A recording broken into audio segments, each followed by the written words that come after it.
Sama kami di News on the Spot. Pemirsa, tak hanya dikenal karena Danau Kelimutu atau keindahan pantai Pulau Bidadari, Flores juga menyimpan jejak sejarah Republik Indonesia. Flores adalah cikal bakal lahirnya Pancasila yang lahir pada 1 Juni 1945 dari pemikiran Bung Karno. Belanda sebelumnya pernah mengasingkan Bung Karno ke ND Flores. Dan berikut liputannya. Ya pemirsa, di sini saya sedang berada di situs rumah pengasingan Bung Karno yang ada di Kota Ende, Pulau Flores, Nusa Tenggara Timur. Di rumah inilah Bung Karno sempat diasingkan dari Pulau Jawa selama 4 tahun, dari 1934 hingga 1938. Seperti apa situs rumah pengasingan ini? Ikuti saya ke dalam. Rumah ini adalah saksi bisu Bung Karno bersama Inggit Garnasi diasingkan, dijauhkan dari kerabat, hingga kegiatan politik di masa pergolakan tumbuhnya ragam ideologi politik untuk mencapai Indonesia merdeka. Ini adalah salah satu masa sulit, masa sebagai pejuang diuji keyakinannya, serta jalan perjuangan Bung Karno menuju proklamasi 17 Agustus 45. Bung Karno diasingkan, tinggal di rumah ini selama 4 tahun, dari tahun 1934 hingga 1938, tinggal dan berbaur dengan masyarakat Ende Flores. Sebelumnya, rumah ini adalah milik Abdullah Ambuwaru, seorang sahabat Bung Karno yang menghibahkan rumah ini kepada Bung Karno.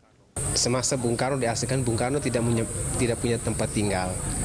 Nah, Bung Karno mencari sendiri tempat tinggalnya Bung Karno, dan Bung Karno pada saat itu sudah bergaul dengan masyarakat, tokoh-tokoh agama, tokoh masyarakat, tokoh pemuda, termasuk satunya Bapak Haji, pemilik rumah ini.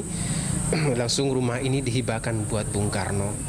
Rumah berukuran 200 meter persegi ini terdiri dari 5 ruangan, ruang kerja Bung Karno, 1 ruang tamu, 2 kamar tidur, dan ruang kecil yang biasa dijadikan tempat beribadah. Rumah sederhana beratap ilalang ini sudah direnovasi pemerintah dan dijadikan situs bersejarah Indonesia. Dan sebenarnya ini sangat menarik, kondisinya yang ada di rumah pengasingan Bung Karno ini juga sangat nyaman dan adem. Di sini kita lihat pemirsa, di sini adalah kamar tidur dari Bung Karno yang memang biasa kerap kali digunakan Bung Karno sehari-harinya untuk beristirahat setelah mencari inspirasi di taman perenungan yang ada di Kota Ende ini. Di bagian belakang rumah terdapat sumur tempat sehari-hari dahulu Bung Karno mengambil air untuk berwudu. Menurut kepercayaan warga Ende, sumur ini bukan sumur biasa. Karena setiap permintaan atau doa yang diniati dengan hati bersih di sumur ini, maka doa akan terkabul. Tak jauh dari rumah ini terdapat taman renungan, taman yang biasa digunakan Bung Karno untuk merenung ketika masa sulit, dan cikal bakal lahirnya Pancasila yang kemudian lahir 1 Juni 1945. Lalu, jika Anda ingin berkunjung ke rumah ini, berapa harga yang harus dibayar untuk melihat rumah syarat sejarah Republik ini?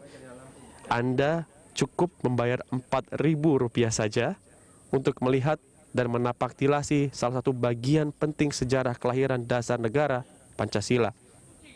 Ingat, Bung Karno pada tahun 1966 pernah berkata, orang tak dapat meninggalkan sejarah. Inilah sejarah perjuanganmu, pegang teguh sejarahmu itu. Erik Himawan, Rio Cornelianto, Muhsin Jalal, Berita 1, Flores, NTT. Indonesia ini memberi berkat rahmat kepada perjuangan rakyat Indonesia.